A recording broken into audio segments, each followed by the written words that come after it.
Hi everybody, Mr. Martin here with today's this afternoon's Wonder lesson. So as it's Friday, we're going to continue with our RE learning around our religion of Hinduism. So before we start on our new concept, I thought we would have a little look at some of the work you guys sent in from last week. So last week we were looking at a Hindu's place of worship, which we now know is called a mandir.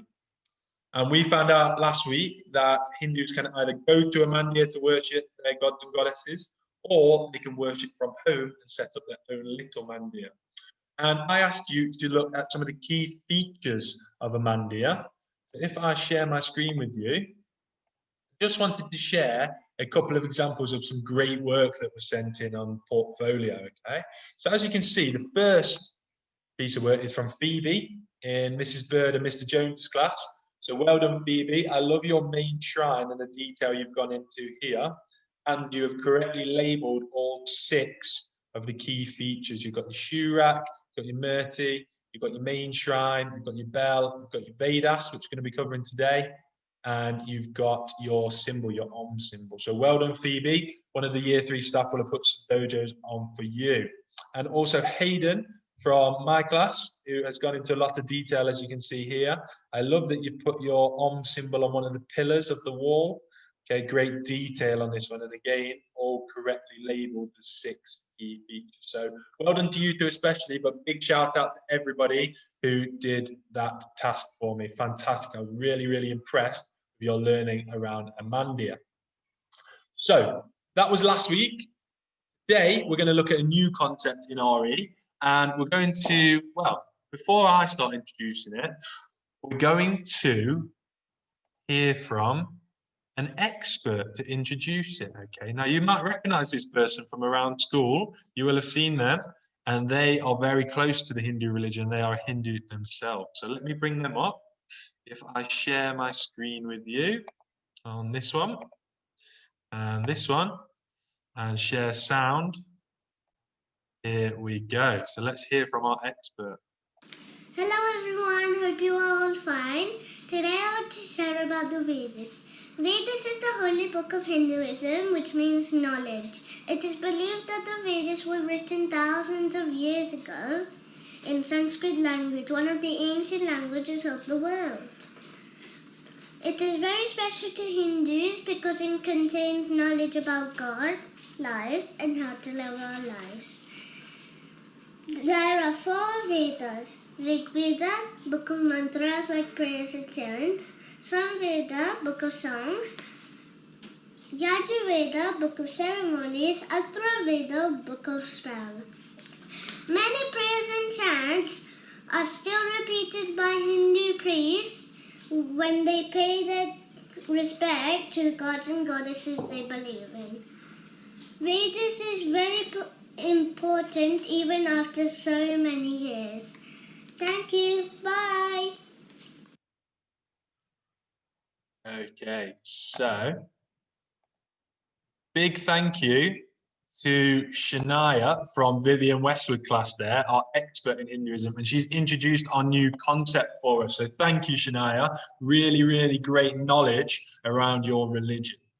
So our what, how, and why for today's lesson, I'll let you pause the video and have a little read through them. So our what, we are going to be knowing that the Hindus' holy book is called the Vedas. And we're going to do it through new learning, as we've not covered it yet so far in Year 3. And we're going to do it so we can understand the importance of the Vedas to Hindus and the different areas. Okay, so let's break it down. I thought we'd have a little rewind as to what a holy book is.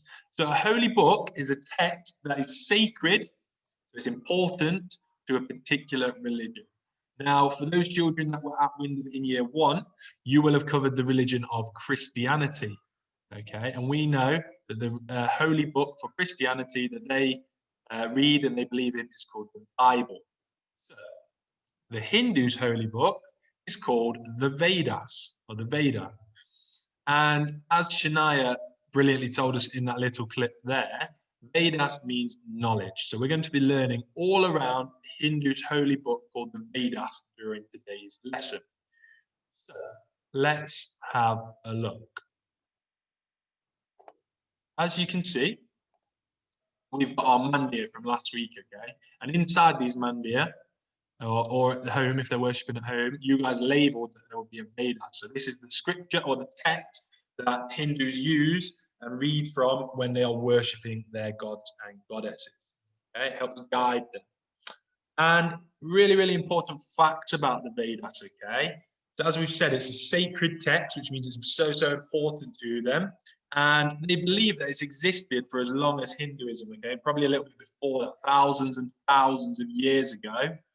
Been around for a very, very long time. But originally, it wasn't written down, okay? So the information, the instructions, the facts from the Vedas were passed down orally, which means they were spoken. So grandparents would pass them on through stories to their children, and keep going through families and generations like that, be passed on orally. And then eventually, once the Hindus had invented their own language, and their language was called Sanskrit, which is here, it was written down.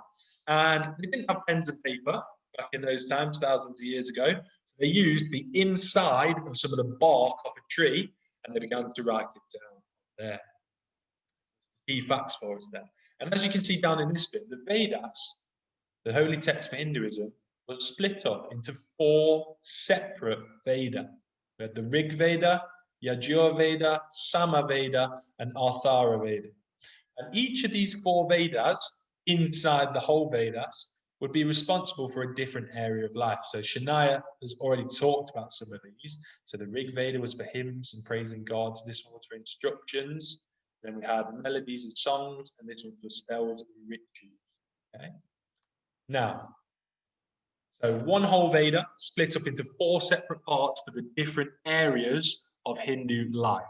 So if they were worshipping about priests, they would use the Yajur Veda. If they were worshipping about songs, they would use the Sama Veda. Hindus might use a little bit of each of these Veda in one prayer, or they might just focus on one particular one for that day. Now, what we're going to do now is we're going to share a little video with you to a bit more detail. And it's really, really important that we watch this video and listen out for the key facts, because we're going to answer some questions on it in a minute. So it's about 3 or 4 minutes long, and I'm going to let it play, and then I'll come back to you and talk through your next task. So watching along, please. But why are they performed, Didi? They are performed to please the many different Hindu gods and goddesses, so that they may bless us. The sacred fire also purifies our environment. But who tells us how to please the gods, Didi? The Vedas do. What are Vedas, Didi? Veda means knowledge. They are the oldest written texts in the history of mankind and contain knowledge about God, life, and how we should live our lives. How old are the Vedas? Well, they are believed to be more than 3,500 years old and are written in Sanskrit, one of the most ancient languages of the world. 3,500 years old? Who wrote them? In ancient India, there lived many great sages and seers, called rishis, who spent most of their time in forests in deep meditation. It is said that during those times, God would speak many truths about the universe to them. When the sages came out of their meditation, they would pass on this knowledge to their students. This is why Vedas are also called Shrutis, which means that which has been heard. In this way, the knowledge was orally passed from one generation to the next. Many years later, some of the sages started to write down these teachings and compile them in the form of books. But Didi, there was no paper then. How did they write these books? Yes, Tomty, since there was no paper, these teachings were written on barks of trees with natural ink and preserved very carefully for future generations. Wow! So, how many Vedas are there?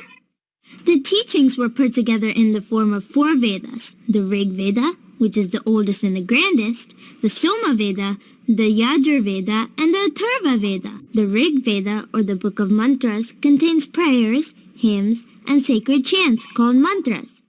Mantras dedicated to the various nature gods like Indra, the god of rain, Agni, the god of fire, Vayu, the god of wind, Surya, the sun god, and many others.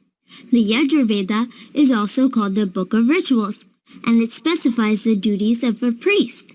It contains elaborate methods to perform sacred fire sacrifices during worship of different gods. It has prayers that are in prose form and were recited by priests who had performed the sacred fire ceremonies called yagya.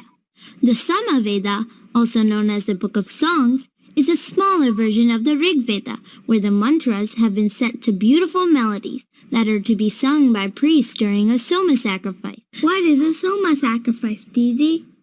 Soma is believed to be a miraculous potion that bestows immortality on anyone who drinks it.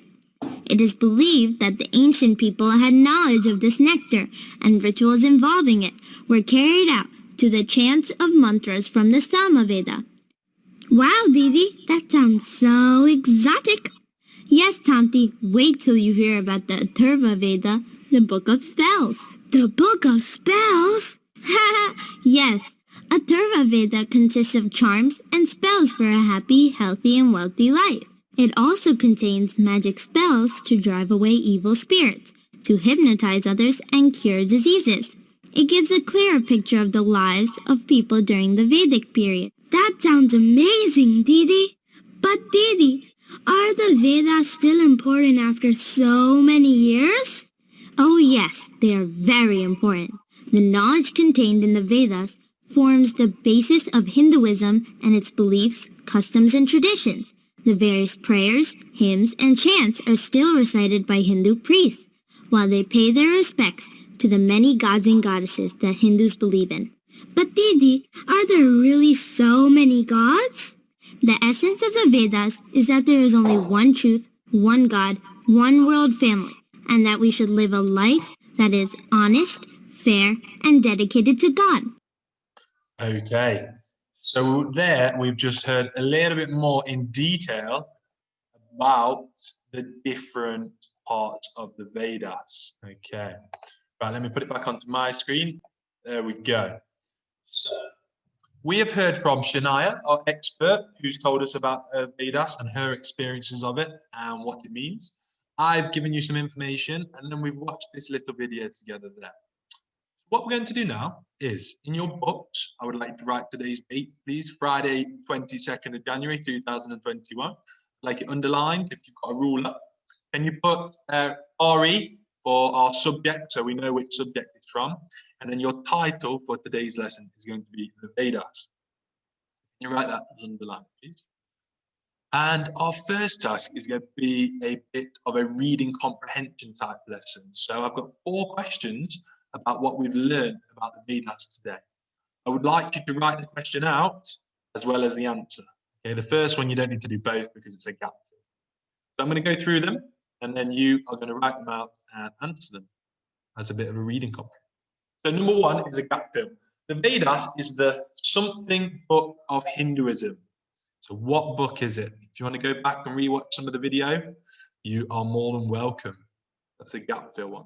Number 2, write out the question, please. Question A, how many sections is the Vedas divided into? So that has been covered in Shania told you, I told you, and the video told you. And then I would like the name of each section, okay, or each part of the Vedas. You write that underneath, so you can do bullet points underneath for number 2. Number 3, write out the question. Now this one is a bit of an explain it one. How was information and instructions and text from the Vedas originally passed down? So it wasn't written down to start with. How was the information passed through generation to generation to generation? Okay. And then finally, number 4, once the Vedas was eventually written down, in what language was it written down? Naya told us, I told you, and it was on the video. Okay, so remember, if you're not sure, please pause it, rewind the video, and find out. So we've got 5 questions there to answer. I'd like them written out neatly in your book, please. And that is the first activity for today's lesson. Now, the final part of today's lesson, I thought we'd look at holy books in general and do a bit of a design activity. So, your final task for today's RE lesson is, I would like you to design your own holy book. So I've put my title as Mr. Martin's Holy Book. You would put yours as Jessica's Holy Book, Harrison's Holy Book. Okay, your name and then holy book. And we know that holy book is something that a religion believes in because it's full of their key beliefs and values and traits that they need to live by. So the first thing you're going to do is you're going to design a front cover for your holy book. This is your own holy book. There's no right or wrong answer. So I want some pictures on there. What's it going to be called? Has it got a name? Okay. And then I want some color and pictures, sorry. And then inside, or on the next page, you don't have to make it into an actual book. On the next page, I would like you to come up with some key beliefs and values that would be included in your holy book. So if you were to pass this on through generations and generations, or you were to spread it around the world, what would people believe in? What would they have to do? What would they have to follow? What are the beliefs from your book? So an example might be, if I was doing one of mine, one of my key beliefs should be you must treat people as you would wish to be treated. Something along those lines. Yeah. I would like a couple of sentences, please. I want it written in sentences for this part, and this part's your design. So 2 tasks today. Answer the 4 questions after you've watched the video and design your own holy book to spread your key beliefs and values. Keep up the brilliant work. Make sure you send it over on Portfolio, and we'll share some of the brilliant ones at the start of next week's RE lesson. Thank you. Well done. Keep up the good work. Goodbye.